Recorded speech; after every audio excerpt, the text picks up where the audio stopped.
ഗുരുവായൂരിൽ വെച്ചായിരുന്നു നടനും മുൻ എംപിയുമായ സുരേഷ് ഗോപിയുടെ മകൾ ഭാഗ്യ സുരേഷിന്റെ വിവാഹം നടന്നത്. ബിസിനസ്സുകാരനായ മോഹന്റെയും ശ്രീദേവി മോഹന്റെയും മകൻ ശ്രേയസ് മോഹനായിരുന്നു വരൻ.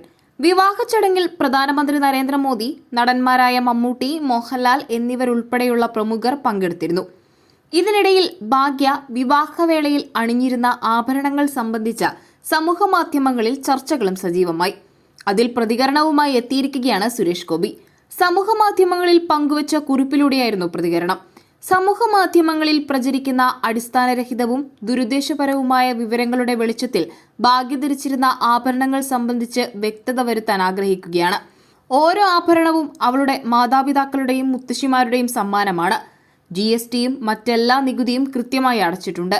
ചെന്നൈ, ഹൈദരാബാദ് എന്നിവിടങ്ങളിൽ നിന്നുള്ളവരായിരുന്നു ഡിസൈനർമാർ.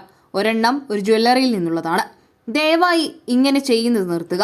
വൈകാരികമായി എന്നെയോ എന്റെ കുടുംബത്തെയോ തകർക്കരുത് എന്നും സുരേഷ് ഗോപി ഫേസ്ബുക്കിൽ പങ്കുവച്ച കുറിപ്പിൽ പറയുന്നു. ഗുരുവായൂരിൽ സുരേഷ് ഗോപിയുടെ മകളുടെ വിവാഹം നടക്കുന്നത് കാരണം മറ്റ് വിവാഹങ്ങൾ മുടങ്ങി, വിവാഹത്തിനെത്തിയ മമ്മൂട്ടിയെ മാത്രം മെറ്റൽ ഡിറ്റക്ടർ വെച്ച് പരിശോധിച്ചു തുടങ്ങിയ ആരോപണങ്ങൾക്ക് പുറമെയാണ് ഭാഗ്യ ധരിച്ച ആഭരണത്തെ സംബന്ധിച്ചു പോസ്റ്റുകൾ പ്രത്യക്ഷപ്പെട്ടു തുടങ്ങിയത്. സുരേഷ് ഗോപിയുടെ കുറിപ്പിന് താഴെ നിരവധി പേരാണ് അനുകൂലിച്ച് രംഗത്തെത്തിയത്. അസൂയയും കുശുമ്പുമുള്ളവർ പലതും പറയും.